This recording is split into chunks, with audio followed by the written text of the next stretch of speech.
How's it going, everybody? Welcome back to another episode. Today what I'm going to be doing for you guys is I'm going to be reviewing the Canon 75 to 300 millimeter lens. Let's get into it.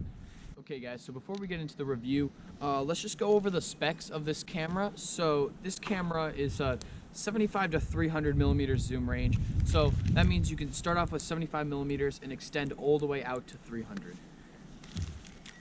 Next thing is the range of this camera is it can go from an f4 to an f5.6. It is a telephoto lens, and the mount for this lens is an EF mount, which you can mount onto your DSLR cameras, and a really common mount for Canon cameras. For the motor inside of the camera, it uses a DC motor instead of a USM that some other lenses use to control the autofocus of this lens. And the lens comes at around $90 to $100, depends on where you buy it, but overall, a pretty cheap lens. So we're going to be seeing if this lens is quality for the price that you're going to be paying at.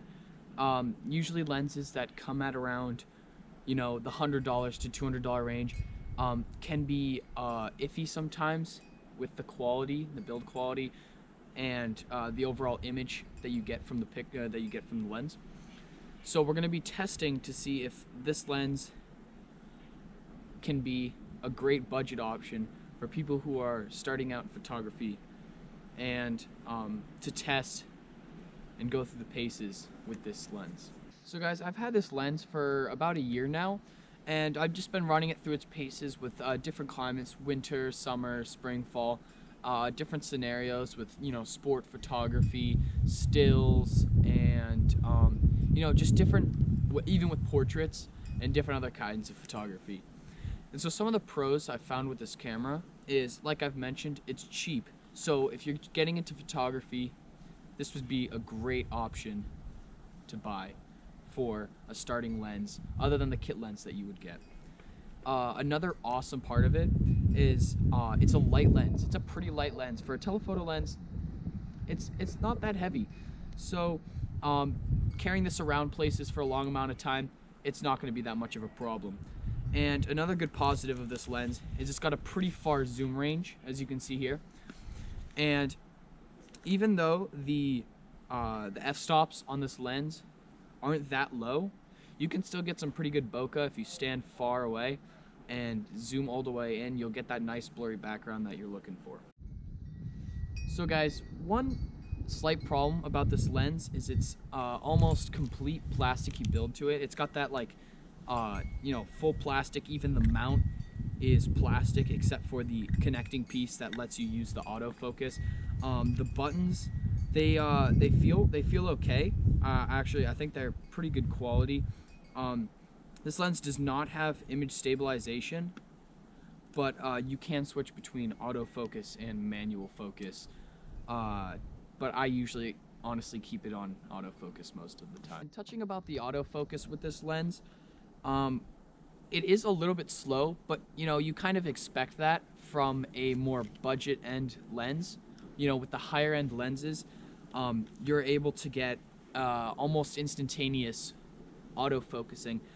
But this lens usually takes a little while. I usually see this problem when I'm trying to shoot through different objects. If I want to get some foreground on my photo, but keep the background in focus, it does have some trouble autofocusing on that background object with having some foreground elements to it. But like I said, that's usually what you would expect from a cheaper end camera. But again, that could be a big problem for people who are trying to primarily do sport photography. Like if you're doing portraits and objects that won't be moving around at very fast speeds, this lens probably won't be much of a problem for you. But like if you're shooting sports events or wildlife photography, you're gonna have some trouble with usual quick movements from animals, or you need to track objects really quickly in sports or in wildlife photography. So that's one of the cons of this camera, that it can be a pretty slow autofocus, and that could be a problem for you. Another problem I've seen with this camera is that I mean, it's not that big of a deal for people who are who are just starting out in photography, but it could be a big problem for people who are trying to, you know, sell their pictures. Is color fringing. And when I say color fringing is when you have the photo, when you zoom the lens out all the way and you take a picture, you can see around different objects, you can see colors that are, you know, misshapen around edges. Like usually you'd most likely see greens and purples, and that can sometimes be a big problem if you're trying to sell your prints, because it is I've made some prints before with using this lens, and it's been pretty evident of, you know, different color fringing, and that can sometimes be a problem.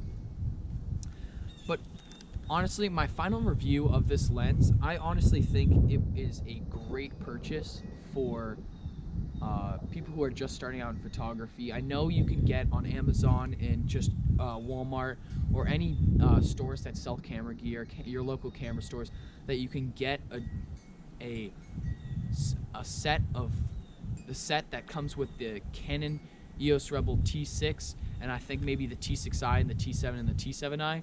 It comes with the standard kit lens, the 18 to 55 millimeter, and it comes with the 75 to 300 millimeter Canon lens.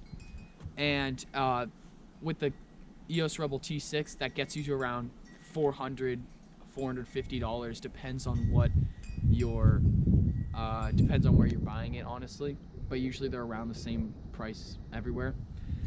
And that's a great starting option for photography, because you can get that 18 to 55, which you can do, you know, close-ups, portraits with, but you also have that 75 to 300 where you can get those far-range shots if you're not able to get close up to them. And so that's why I think this camera's great. This lens is great for beginner photographers.